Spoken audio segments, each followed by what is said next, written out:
우리 초등부 친구들 코로나도 끝나지 않았는데 계속되는 장마로 인해서 몸도 마음도 많이 가라앉는 것 같습니다. 그럴수록 더욱 힘을 내는 친구들이 되기를 바라겠습니다. 오늘 말씀은 이사야 26장 1절에서 7절 말씀입니다. 하나님의 말씀을 한 목소리로 전도사님과 함께 읽어보겠습니다.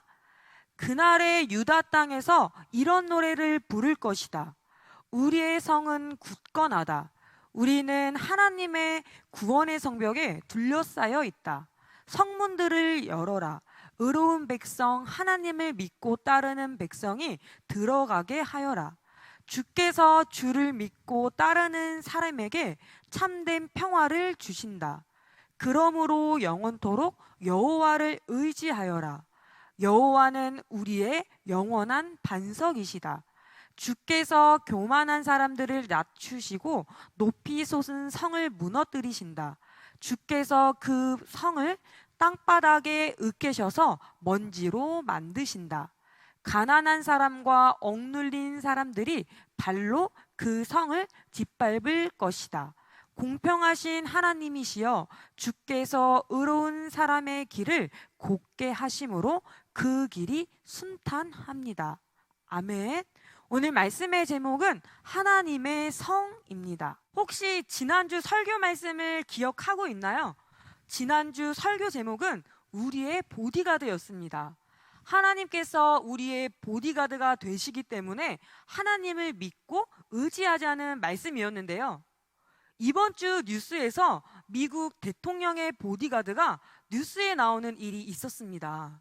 미국의 트럼프 대통령이 워싱턴 백악관에서 인터뷰를 하는 도중에 밖에서 총소리가 들리자 바로 대통령의 보디가드가 나와서 대통령님 피하셔야 합니다 라고 이야기를 하고 트럼프 대통령을 피신시키는 장면이 나왔습니다.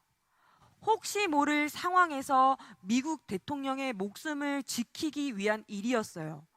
그런데 친구들 혹시 전쟁이 일어나면 대통령이 어디로 이동하는지 알고 있나요? 바로 지하 벙커입니다. 전쟁이 일어나면 대통령은 지하 벙커로 피신하게 됩니다. 이 사진은 실제로 우리나라 대통령 지하 벙커의 구조입니다. 지금은 사용하진 않지만 예전 대통령이 사용했던 곳입니다. 이 벙커는 핵 공격에도 끄떡없이 버틸 수 있다고 해요. 그리고 공기 정화 장치, 물과 먹을 음식이 저장되어 있어서 생존하는데 아무 문제가 되지 않는다고 하네요. 또한 모든 통신망이 연결되어 있어서 유사시에 군대를 통솔할 수 있도록 구조화되어 있습니다. 왜냐하면 국가의 총책임자인 대통령이 전쟁에서 목숨을 잃게 되면 그 전쟁은 실패로 돌아갈 가능성이 매우 높아집니다. 그렇기 때문에 대통령은 국가가 위기 상황에 처해지면 지하 벙커에 들어가서 그 상황을 지켜보게 됩니다. 외국의 다른 나라에도 사람들은 혹시 모를 전쟁이나 지진, 자연재해를 대비해서 지하에 땅을 파고 그곳에 자신만의 지하 벙커를 만들어 놓기도 한대요.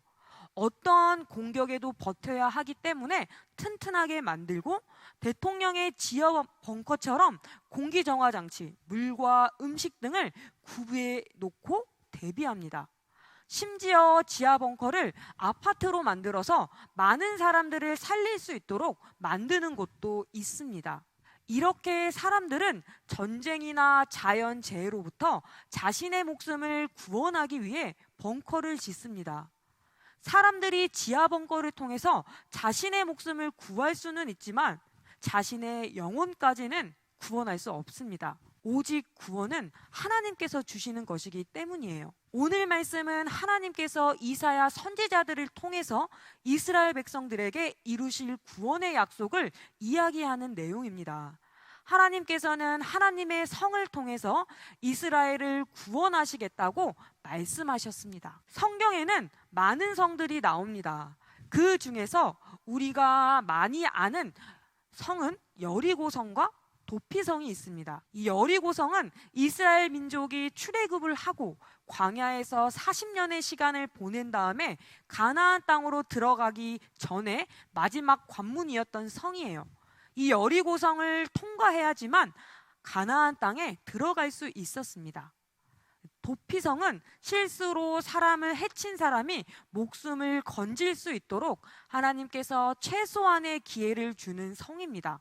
이 도피성으로 도망을 하면 더 이상 그를 쫓을 수 없게 됩니다. 성은 이방 나라 사람들이 드나드는 관문 같은 역할을 하고 외부인으로부터 성 안에 있는 사람들을 안전하게 지키는 곳이에요. 당연히 성 안에는 사람들이 모여서 사는 곳이기도 했어요. 농사도 하고 결혼도 하고 가정을 이루며 성 안에서 살아갔습니다. 중요한 것은 성 안에서 살 수 있도록 인정된 사람만 살 수 있었어요. 성의 주인이 인정하지 않은 사람들은 살 수 없고 성 밖으로 쫓겨나게 되었습니다. 많은 성들이 주요 역할은 바로 외부의 적을 막는 것이었어요. 그래서 성들은 여러 종류로 만들어져 있습니다. 절벽에 있는 성, 단벽으로 된 성, 외벽과 내벽으로 된 성, 다수의 벽으로 된 성. 그런데 오늘 말씀에서는 하나님께서 하나님의 성을 통해서 우리를 구원하시겠다고 말씀하셨습니다. 원래 성의 역할은 적으로부터 보호하는 것이지만 하나님의 성은 구원의 성입니다. 사람이 만든 성 안에 살 수 있는 사람은 그 나라의 백성이거나 시민권을 가진 사람들만이 살 수 있었는데요.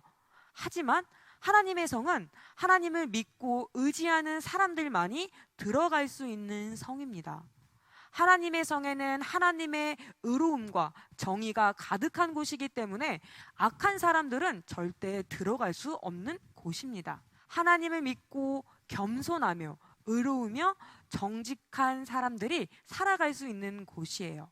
또한 하나님의 성은 이 세상의 성과는 달라서 절대로 무너지지 않습니다. 세상에 어떤 공격이 있더라도 하나님의 성은 무너지지 않고 견고합니다. 하나님께서는 아수르와의 전쟁 속에서 살고 있는 이스라엘 백성들에게 내가 나의 성을 만들어서 너희들을 영원히 구원할 것이라고 말씀하셨습니다. 아수르와의 전쟁 속에서 온 백성들이 언제 죽을지도 모르는 두려움과 고통 속에서 절망하고 있을 때 하나님께서는 나를 의지하고 나를 믿으면 내가 너희들의 성이 되어서 너희들을 구원하겠다고 하셨습니다. 하나님을 믿는 우리 친구들에게도 동일하게 말씀하십니다. 하나님의 성 안에서 하나님을 믿고 하나님을 의지하며 살아야 합니다. 그러면 하나님의 성에서 구원을 이루게 될 것입니다. 우리 모든 초등부 친구들이 하나님을 믿고 하나님만을 의지하는 사람들이 되기를 원합니다. 세상의 성과는 다른 절대 무너지지 않는 반석 대신 하나님을 의지하며 하나님께 기도하며 살아가는 우리 초등부 친구들이 되기를 소망하겠습니다. 함께 두 손 모아 기도하겠습니다. 반석이신 하나님, 절대 무너지지 않는 하나님의 성 안에 거하며 하나님의 보호를 받기를 간절히 원합니다. 날마다 우리를 안전하게 보호하시는 하나님만을 믿고 의지하며 사는 저희들이 되게 해주세요. 코로나 장막 가운데 많은 피해가 있습니다. 모두를 지켜주시고 보호해 주세요. 감사드리며 예수님의 이름으로 기도드립니다. 아멘.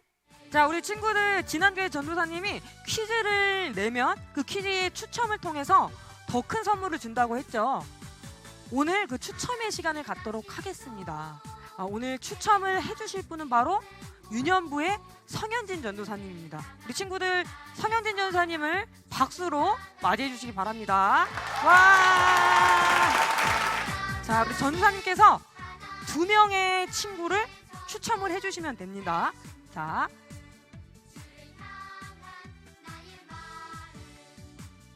네, 첫 번째 친구는 바로 우리 초등부 김영재 어린이입니다.